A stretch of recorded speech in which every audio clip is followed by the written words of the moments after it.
ধর্ষণ একটি জঘন্য অপরাধ এবং বর্তমান সময়ে ভয়াবহ আকার ধারণ করেছে। আমরা সাধারণত ধর্ষণ বলতে বুঝি যে জোরপূর্বক যৌন মিলন বা ইচ্ছার বিরুদ্ধে। সেক্ষেত্রে কয়েকটি পয়েন্ট আসতে পারে যে অপ্রাপ্তবয়স্ক যারা তাদের ক্ষেত্রে হচ্ছে জোরপূর্বক এবং প্রাপ্তবয়স্কদের ক্ষেত্রেও জোরপূর্বক হতে পারে। এছাড়া শক্তি প্রয়োগ, ক্ষমতার অপব্যবহার, ভয়ভীতি প্রদর্শনের মাধ্যমে এই ধরনের জঘন্য অপরাধ ঘটানো যেতে পারে বা ঘটে। আমরা সবাই জানি যে একজন কিশোরীকে ধর্ষণ করার পর হত্যা করা হয়েছে। তা আসলে এমন ঘটনাগুলো যখন ঘটে তখন অনেক সময় অনেক ঘটনা নীরবে থেকে যায়, অগোচরে থেকে যায়। আর যে ঘটনাগুলো মিডিয়ায় আসে, মানুষজনের মধ্যে আলোচনা সমালোচনা সৃষ্টি হয়, ওই সব ঘটনা নিয়ে এক ধরনের তোলপাড় সৃষ্টি হয় এবং শেষ পর্যন্ত কিছু হলেও ব্যবস্থা গ্রহণ করা হয়। তা আমরা দেখতে পাচ্ছি যে এই সম্প্রতি যে ধর্ষণের ঘটনা ঘটেছে সেখানে মূল আসামিকে গ্রেপ্তার করা হয়েছে। এটাতে প্রথমত আমি সাধুবাদ জানাই। তা আসলে এই যে ধর্ষণ হচ্ছে, এই ধর্ষণ হওয়ার পিছনে কারণ কি? আমি প্রথমত মনে করি যে বিচারহীনতার সংস্কৃতি। এই যে একটা মেয়ে বা একজন মহিলা ধর্ষণের শিকার হয় এবং ধর্ষক তাকে বিচারের আওতায় আনা যায় না এবং কোনো সময় আইনের মুখোমুখি করা গেলেও তার যে কঠোর শাস্তি সেটা নিশ্চিত করা যায় না। এজন্যই ধর্ষণের মতো জঘন্য ঘটনা ঘটতেই থাকে। শুধু এখন না, অতীতেও আমরা দেখেছি এরকম জঘন্য ঘটনা ঘটে। আরেকটা কারণ হচ্ছে যে আমাদের মধ্যে যে পশুর থেকে দমন করা বা হচ্ছে আল্লাহর বিধান পালন করা বা আল্লাহকে ভয় করা। আল্লাহ সূরা নূরের 30 নম্বর আয়াতে মুমিনদের চক্ষু অবনত করতে বলেছেন এবং তারপরে পরেই সূরা নূরের 31 নম্বর আয়াতে মহিলাদেরকে, নারীদেরকে চক্ষু অবনত করতে বলেছেন, পর্দার কথা বলেছেন। তাহলে আমরা সাধারণত মেয়েদের বা মহিলাদের পর্দার কথা বলি, কিন্তু পুরুষ মহিলা সবার ক্ষেত্রেই আল্লাহ তাআলা পর্দার বিধান করেছেন। তাহলে আমাদের এই যে পশুত্বকে যদি আমরা দমন করতে না পারি তাহলেও কিন্তু ধর্ষণের মতো ঘটনা ঘটবে। এবং অনেক সময় দেখা যায় যে মহিলা বা যে নারী ধর্ষণের শিকার হলো, সে যখন একটা আইনি পদক্ষেপ নিতে যায় তখন দেখা যায় যে প্রশাসনের পক্ষ থেকে তদন্ত এবং বিচারের নামে যে প্রক্রিয়াগুলো অনুসরণ করতে হয় সেখানে একজন মহিলাকে বা একজন নারীকে বিব্রতকর অবস্থায় পড়তে হয় এবং যে তাকে যে প্রশ্নগুলো করা হয় সেটা তার জন্য অনেকটাই লজ্জার।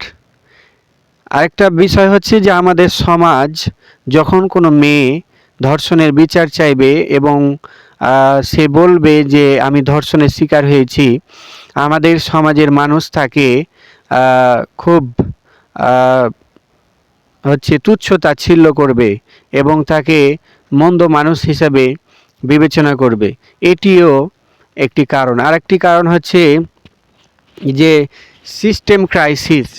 আমাদের দেশে মহিলাদেরকে বা নারীদেরকে মনে করা হয় যে বিভিন্ন ব্যবসা বাণিজ্যের ক্ষেত্রেও দেখতে পাই আমরা, বা টেলিভিশনে যারা কাজ করে, যে অনেক সময় তাদেরকে সৌন্দর্যের প্রতীক হিসাবে যে তাদেরকে সামনে রেখে আমরা ব্যবসা পরিচালনা করব।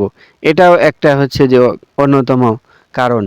আর আমাদের আরেকটা কারণ হচ্ছে যে পুরুষতান্ত্রিক মনোভাব আমাদের মধ্যে সবার পুরুষদের মধ্যে, বেশিরভাগ পুরুষদের মধ্যে আমাদের একটা হচ্ছে মনোভাব রয়েছে এমন যে নারী বা মহিলা হচ্ছে ভোগ্য পণ্য, তারা আমাদের দাসী।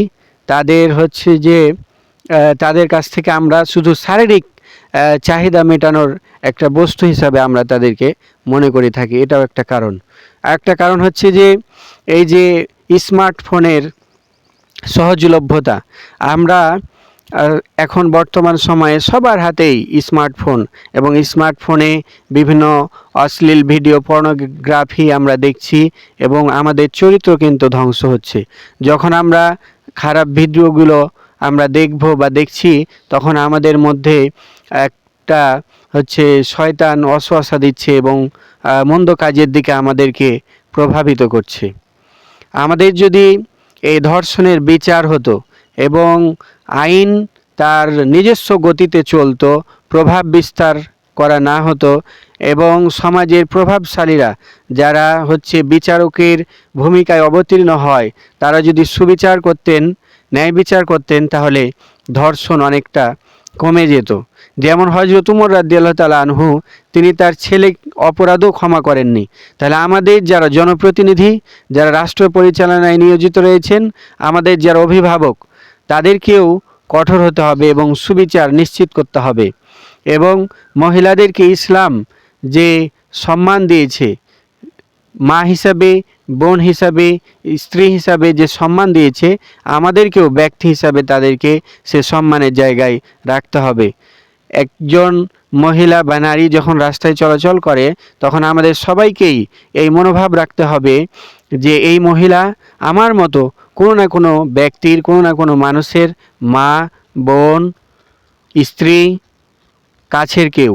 তাহলে আমরা যখন এরকম মনে করব যে এই মহিলা আমার পরিবারেরই একজন, তাহলে আমার মধ্যে সেই ধরনের পশুত্ব জাগ্রত হবে না। এবং সর্বশেষ যেটা, সেটা হচ্ছে যে ধর্মীয় জ্ঞান এবং ধর্মীয় অনুশাসন, আল্লাহর ভয় যতক্ষণ আমাদের মধ্যে না হবে, ততক্ষণ পর্যন্ত এই ধর্ষণ রোধ করা সম্ভব হবে না।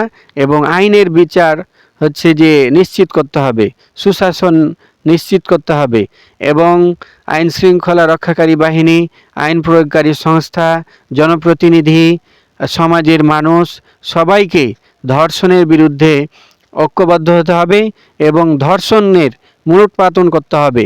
এই সমাজ, এই রাষ্ট্র থেকে ধর্ষকদেরকে বয়কট করতে হবে, তাদেরকে সমাজ থেকে উৎখাত করতে হবে এবং বয়কটের সিদ্ধান্ত নিতে হবে।